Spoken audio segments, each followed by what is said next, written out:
Parang okay na ako, Lord. Parang gusto ko na rin magpahinga. Hindi nila ako pinaramdam ng manghihina ako. Talagang pinapalakas nila. Sabi ko, ngayon pa, nga, sabi ko, pag ganitong kadami yung problema, parang, di ba minsan gusto mo nang bumitaw.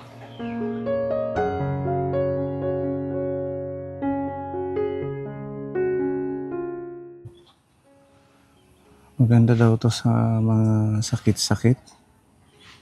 Ang dami. Parang malalaking pakwan na nakasabit.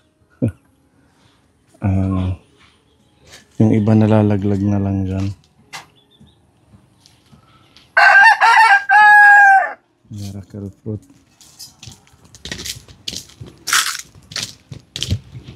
Yan ang mga bulaklak ng Nanay Mari Capone.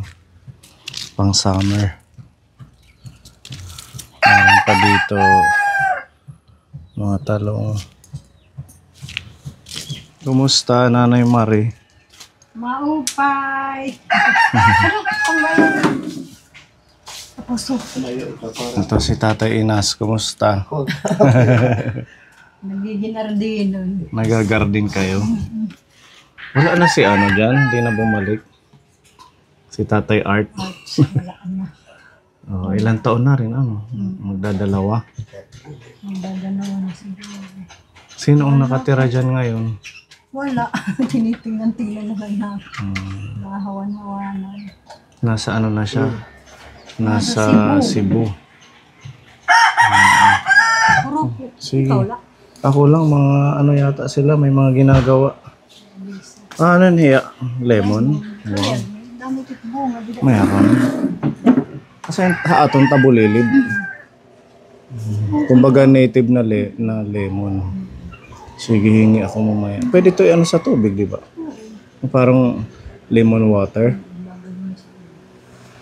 Kanina kasi napadaan ka po ni si Nanay Mari, yun nga, nabanggit niya na alis ka bukas. Mamaya. Magiging. Ay, mamaya. Anong update doon sa... Di ba nagpunta ka rin ng Manila nung huling vlog natin? Anong sabi doon sa... Parang ano yun, di ba herbal? Hindi ako ayaw na nung mga anak ko kasi parang walang nangyari. Parang ang mahal, tapos meron naman epektibo din naman, pero parang need ko pa rin ng doktor. Kailangan mo talaga ng doktor sa ganyang sitwasyon ninyo. Doktor talaga ang... Pero nagpa-inject ka. Nag-i-inject ako dito 2 times a week. Ano ba yun? Pwedeng makita. Kahit yung gamit na or na-consume mo na. Ito. So, i-inject ito. Ilang NG kan yung isang bayar? Isang ganyan, ano yan? 10. 10. Ikaw lang nag-i-inject ngayon. Sino? Meron akong nurse na nagpupunta. So, ito ay, ang components niya, Mga nutrients lang. nutrients from fruits, Mga prutas, mga tsaka gulay, pinagsama-sama. So, concentrated siya. Galing to sa specialist sa mga herbal at saka mga... Ano tawag doon? Kakalimutan ko din yung tawag sa mga doktor ng ng mga herbal at saka medicinal. Tapos, 6 na buwan ako magkaganyan. 6 months. Ang alis mo bukas Mamayang 1:00 dito sa Borongan, sa papuntang Borongan, Tacloban. Anong oras ang flight 7:30 mo? ang flight namin. 7:30. Ano yung decision mo na magpunta sa PGH or Gusto ng mga anak ko. Kailangan daw talaga matingnan ako ng doktor. Tsaka yung doktor ko rin, sabi, kailangan talaga yan kasi sila yung nakakaalam sa, di ba meron doon Cancer Institute, sa PGH. yung di ba pamangkin na namin si Josephine, doon din Dito at yun. Oo. Not libre. Ha? Libre. Libre yung kanyang chemo, libre yung lahat. Nakimo at yun. O nakimo siya ng pangatlo yata. 3 session, kaso hindi niya kinaya. Bumigay yung katawan sa sobrang payat na din. Nakakapanghina kasi yun. Kasi yung mga, mayroon akong mga kaibigan, ilang ano lang, isang buwan lang, Pero bumigay malakas na. yung napapanood mo yung binablog ko, si Nanay Ani. Andi na, bye-bye. Taga dyan sa Ditor. Buhay pa. Oo, pang-apat. Stage 4 na yun, di ba? Pang-apat na chemo niya na. Nung isang araw lang. Tacloban. Tacloban siya nagpapakemo. Libre din naman sa Tacloban. Libre din naman. Pinakaya niya, sabi ko sana. Ilang Kasi taon 8 na daw eh. 8 chemo. Eh, yung akin, di ba, 16? 16 yung sa'yo. Oo, sabi nung doktor dyan, ay stage 2 pa lang naman yun. Yung sa kanya, sobrang lala na. Stage 4 na yun sa kanya eh. Nag-ano na yung dito, kumalat na yung... May sugot na. Hindi daw muna uoperahan hanggat hindi siya nakikemo. Kasi para hindi daw kumalat. Yun ang mas mahirap. Ang hirap pa naman. Ang sakit. Sabi nga ni Ate Ruby, kasi magkakapit bahay tayo dito. Yung kay Ate Ruby doon ka po, yung bahay na yun. Yan lang. Yun, yung green. Ito naman yung dati nating kati. Wala na dito. Tapos si Nanay Mar, itong bahay, sa pinsan namin ito, so nasa ibang bansa siya. Kisa sa walang gumamit, pinaano na lang sila Nanay Mar, pinatuloy yan. Shout out kay Ate Meli. Sabi ni Ate Ruby, naririnig ka daw niya na sumisigaw ka sa gabi. Sumisigaw. Sakit. Sobra. Ano ba yung... Ngayon lang, mga ilang gabi lang. Kaya yun, nagdesisyon na rin sila. Yung mga anak ko, siyempre, pag sumisigaw akong gano'n, nagtatawagan na yan sila, nagkakagulo sila. Pumunta ka na lang dito, bahala na. Paano sakit? Saan ba yung sumasakit? Ito. Yan dyan. Namamanas na ano. Ang katingin na Mari. Manas na yung kamay ninyo. Pero yung isa hindi. Hindi. Ito lang. Ito yung part na naoperahan. Opo. Ito yung masakit. Pero minsan, hindi siya sumasakit. Paano yung sakit niya? Sa gabi lang, ganon? Tataka din ako bakit sa gabi. Pag daytime, walang sakit. Maglalalaag na pag sa gabi lang, hindi ako nakakatulog. Sobrang sakit, ganon? Oo, sobra. Hindi sila makakatulog lahat. Yun, kaya nagdesisyon na sila na tingin na talaga ako sa doktor. Kasi kung mag-aasa ka lang din sa mga herbal. Sobrang sobrang mahal. Tapos, at least yung pag-doktor talaga, makakalibre ka ng mga services ng hospital, lalo na meron namang Cancer Institute. Kung ano man, lalo na doon ka sa Manila, maraming tutulong. Yun yung plano, yung nila, na pagkaisahan, yun na lang. Pwede rin naman yung ituloy mo lang yung herbal. Pwede naman yun. Pumayat ka na nga. Kasi yung pagkain ko, maraming bawal.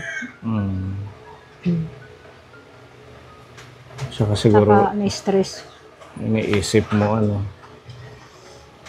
Pero hindi naman ako yung masyadong nag-iisip yung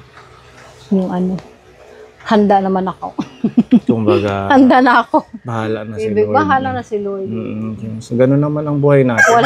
Wala namang sa atin, lahat naman tayo papunta doon. Ibig sabihin, kailangan lang mag-prepare talaga tayo. Totoo yan. Kailangan maging mabuting tao tayo. Hindi naman tayong perfecto, pero dapat iba pa rin yung may takot ka sa Diyos. Napansin ko kasi nung ngayon na nangyayari sa akin, parang siguro nawawalan ako ng pag-asa or hindi ko lang alam. Parang masungit daw ka, sabi ng mga anak ko. Ikaw, ganyan, dapat magpapakabait ka. Hindi kasi din siguro nila na yung pinagdadaanan mo dahil nga syempre sa sakit. Tapos minsan iniisip mo, may stress ka.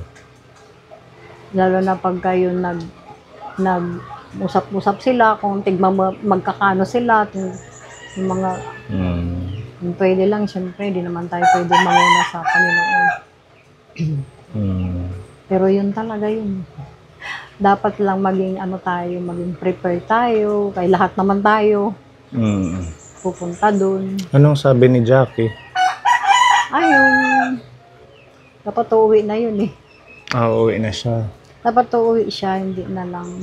Kasi papunta kayo doon. Saan kayo titira? Doon sa anak kong isa, Ilan yung anak mo sa Manila? 3 sila. At least may mga trabaho sila. Awa ng Diyos, meron naman. Alalayan ka sa mga Tutulong-tulong naman sila. mga gastusin, Kahit pa paano, hindi ako natatakot. Lahat naman tayo, kailangan lang talaga maging prepare tayo. Yung heart natin, alam natin kung saan tayo pupunta. Kailangan maging lang tayo, handa palagi. Mas nakakaawa yung lang alam. Siyempre, mamaya hindi natin alam. Pagulas natin, di ba? Walang nakakaalam. Pero ako, okay na ako. Yun lang naman, kailangan maging handa tayo kasi lahat naman tayo pupunta doon, lahat naman tayo. Anong sabi ng mga anak mo? Pag napag-uusapan niyo yung ganyan? Wala, naman sila, yung open naman yung nila. Hindi naman sila yung matatakot yun. Sabi ko, ako, pagod na ako sa inyo. Yung, huwag muna, huwag. Ala ka, hindi ka makakasama sa ganyan-ganyan. Ako, ibig sabihin, ang hirap ba nung dinaanan ko mula noon, yung parang okay na ako. Kumbaga, kontento ka na. Parang okay na ako, Lord. Parang gusto ko na rin magpahinga. Pero syempre, ang Panginoon pa rin ang masusunod. Hindi tayo. Pero kung tayo pa rin ang papipiliin, gusto pa rin natin mabuhay. Makasama yung pamilya. Gusto pa rin natin. Pero may mga time na ayaw ko na. Siguro sobrang dami ng pinagdaanan kong hirap sa buhay. Parang gusto ko nang magpahinga. Parang ganun kasi. May pa yan, Nanay Mari? May plano pa si Lord sa'yo. Basta maging lang tayo, mas lalong kumapit sa Kanya. Kaya nga, kaso Diba? pag minsan pala, pag ganyan, ko yung parang ayaw mo nang, parang ako naranasan ko yung parang ayaw ko nang manalangin, parang bahala na. Ako yung palasimba ko, lahat ng lagi diba? kang nagsisimba. Yung lately, sabi ko parang minsan ayaw ko na magsimba. Hindi na maganda yun. Hindi na sa Panginoon. Parang maraming nanunukso. Nagtitem sa atin Dami talaga, daming Pero sige lang, ang Panginoon, alam niya yung isip natin, lahat, alam niya yan, walang matatago sa Kanya. Kaya dapat lang, sabi ko nga, Lord, bigyan mo pa ako ng kasi alam ko, di pa ako masyadong prepared. Diba, lahat naman tayo, araw-araw nagkakasala. Oo, totoo yan. Diba? Wala naman, sabihin na wala kang kasalanan. Lahat tayo, kahit sino. Minuto tayo nagkakasala. Hindi sa pamamagitan ng gawa, kung ano man. Sa isip. Sa salita. Sa salita. Tsaka sa pakiramdam. Doon sa mga ganong bagay minsan na tayo, na nagkakasala.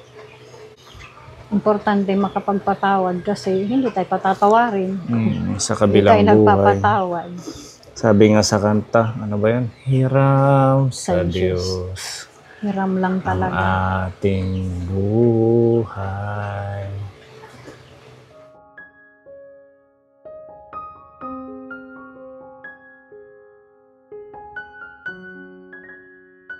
Dating namin sa Maynila, siguro kinabukasan na kami. Mahirap ngayon doon. Tsaka ang dami kasing may cancer. daming Naranasan ko yan. Kasama ko sa Tekram nung nagpila-pila kami doon sa kay PGH kay Josephine. Nakapag-donate pa sa Tekram ng dugo doon sa pamangkin ko. Kasi nga kailangan as patient ka. Meron kang pasyente doon tapos ikaw na okay ka naman, pwede kang makapag-donate para masupplyan ka rin ng dugo. Pero ngayon, parang mas okay na ngayon kaysa yung dati. Oo, mas maganda na yung Mas proseso maganda na nila yung ngayon. proseso ngayon. Hindi ka na basta-basta pupunta, nakaano ka na dapat. Kami, nakapila na kami. Dapat ganun. Para Para hindi ka masyadong maano. ano Makaano yan na eh, sunod-sunod, papapilahin ka, lab test, tapos kuhanan ka ng mga scan bago ka Pero ngayon i-chemo. parang mas maganda na ngayon. Parang mas okay na. Pag sinabi ng doktor na i-chemo ka, Ayaw ko. hindi ka Hindi magpapachemo. ako magpapakil. Talaga namang sasabihin yun. Sasabihin na talaga nila. Ikemo ka talaga nila. Pero, ikaw pa rin naman ang So ano lang ang plano mo pag once napunta ka doon? Kasi may ano naman may mga gagawin din sa iyo, mga laboratory, tapos siguro pag nag-chemo, yun lang ang ayaw ko. Kasi darating sa punto na ganun ang magiging suggestion ng doktor dahil yun yung kumbaga procedure nila. Iba yung sila Nanay Elma ganun. Stage 2 nga ako, di ba? Nagpapakemo na ako. Ayaw ko lang. Ngayon, ano na kaya yung ganun Hindi pa ko rin? lang alam. Hindi ka na nagpaano sa doktor? Check. Ngayon pa lang. Yung bukol mo dito, as in lumaki na din. Ano? Pero wala naman daw ano yan. Walang, ibig sabihin, wala akong dapat itatakot. Kasi ano daw yan. Yung may mga tumutubo lang na ano, tsaka ma-operahin, tatanggalin pala. Operahin din yan? Tatanggalin nila yan. Di ba pwede madadaan sa kusina? Operahin talaga yan. Tatanggalin kasi. Hindi yan related sa cancer. Related na. Related yan. Oo nga. Ano. Kaysa dati. Kasi nga, yung pagkain, hindi na ako nag-iingat dati. Ilang taon din na medyo okay, di ba? Na okay, nakakapag peanut butter ka pa. Ngayon, sino na ang gumagawa? Yung anak ko, ako pa rin. Ikaw pa din. Pero hindi ka nagbubuhat. Pag may sakit kang ganito, hindi ka pwedeng huminto. Kailangan mo pa rin ma-stress ka lang pag wala kang ginagawa. Sumisigaw talaga ako. Aywan ko kung Naririnig ni Ate Ruby. Sabi niya, nakwento niya si Nanay Marie daw sumisigaw dahil sa sakit. Sumisigaw to. Hindi talaga pwede. Hindi mo hindi mo Anong sakit? Yung kumikirot gano'n? sobrang sakit. Talagang hindi ka makakatulog. Oo, hindi ka makakatulog kung ano-anong ginagawa ko. Lahat yan, gising. Sila. Hindi pwedeng ako lang ang gising. Lahat naman. Magigising mo sila sa ingay ko. Sige, mas maganda yan. Doon na lang sa Manila. Magpatingin sa totoong doktor. Para maagapan at saka mag-pray lang. Kahit mahirap ang buhay, masarap mabuhay. Oo, masarap. Masarap pa rin mabuhay. Siyempre, Kahit mahirap ang buhay. kahit wala tayong pera, Oo, ang sarap masarap pa rin mabuhay. mabuhay. Kasi nakikita mo yung mga anak mo, yung pamilya mo, kahit Lalo na simple lang. yung ngayon, nakikita ko sa kanila yung ibig sabihin hindi ko nararamdaman yung sabihin nila na nangihina sila. Hindi talagang magsusumikap sila. Sige, umaban ka. Kaya namin to kahit alam kong ang hirap ng buhay ngayon. Oo nga. Anong mensahe mo sa kanila, sa mga anak mo? Nagpapasalamat ako sa kanila kasi hindi nila ako pinaramdam ng manghihina ako. Talagang pinapalakas nila. Sabi niya, ngayon pa, nga, sabi ko, pag ganitong kadami yung problema, parang, di ba minsan Mm. gusto mo nang bumitaw.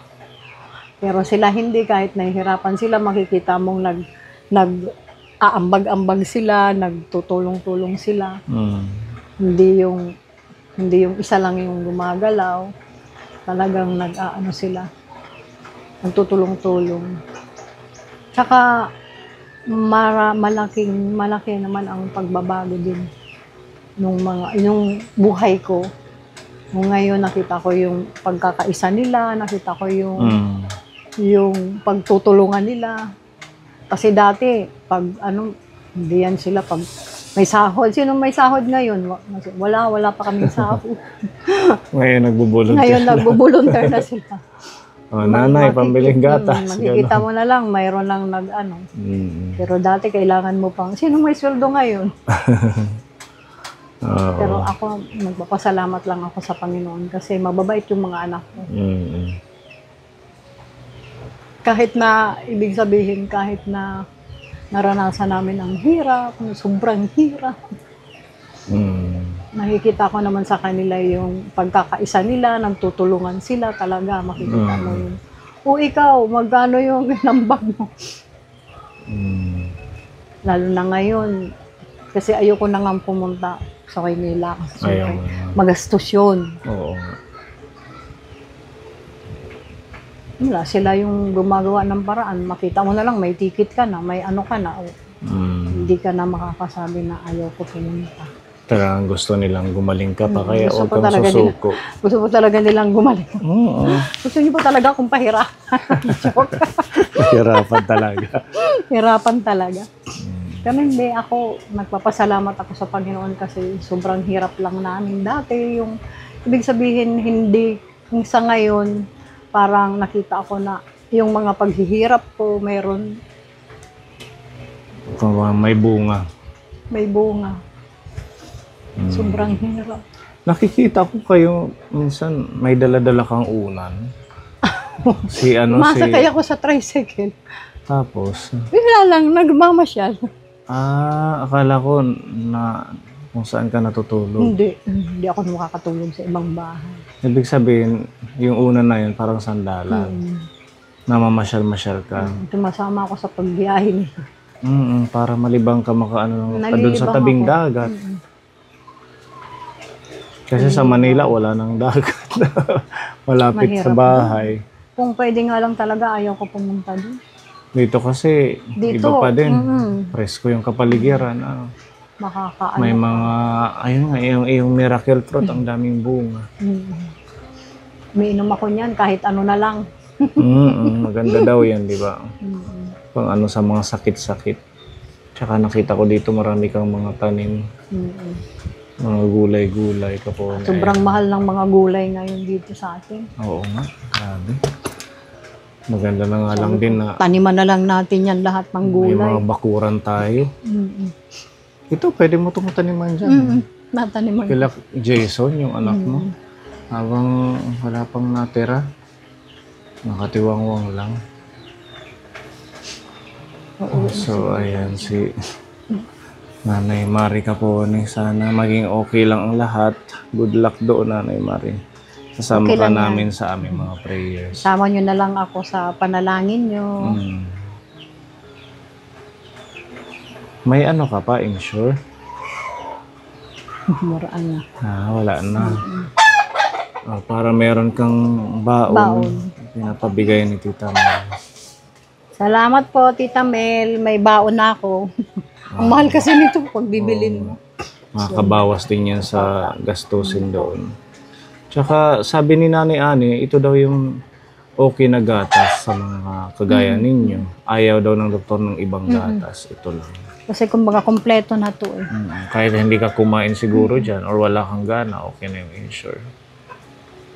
Tsaka meron dito tayong ipapaabot para makadagdag din sa iyong gastusin.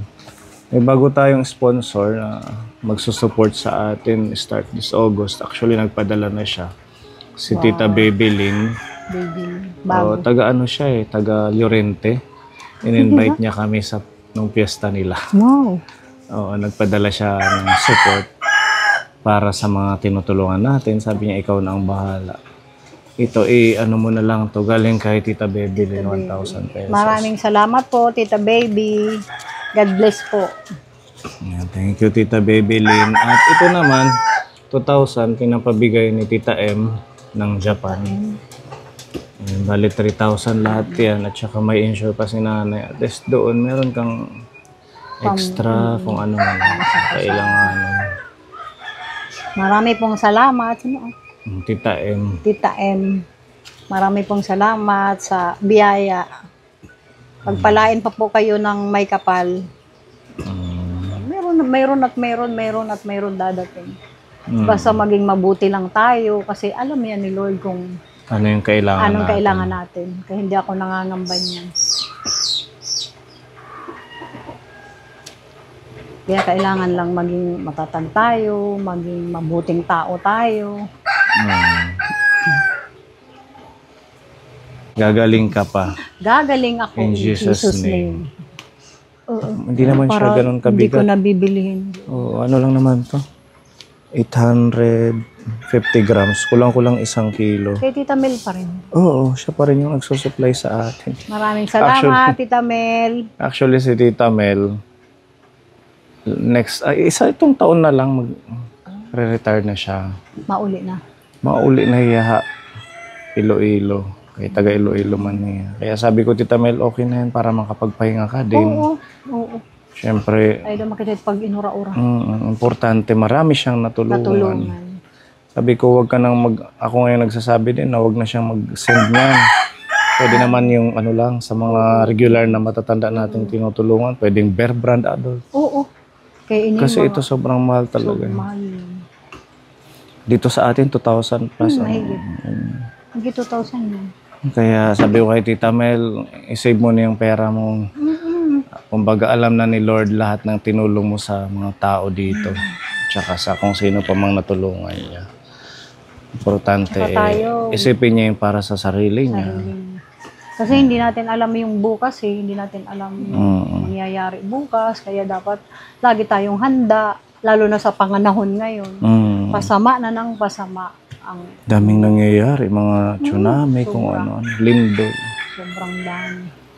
Pero dapat lagi lang tayong naka-focus sa Kanya. Kaya alam niya yun kung Okay, hihingi ako na ito. Meron Sige. ka pa? Ako na lang ang pipitas. adto dito. Sige, mamaya na lang. Ipapahatid ko na lang. Okay, thank you, Nanay Marie. Okay. Kunin ko lang yung mic. Yadi. Okay. Maraming salamat. Salamat po. Kaponi.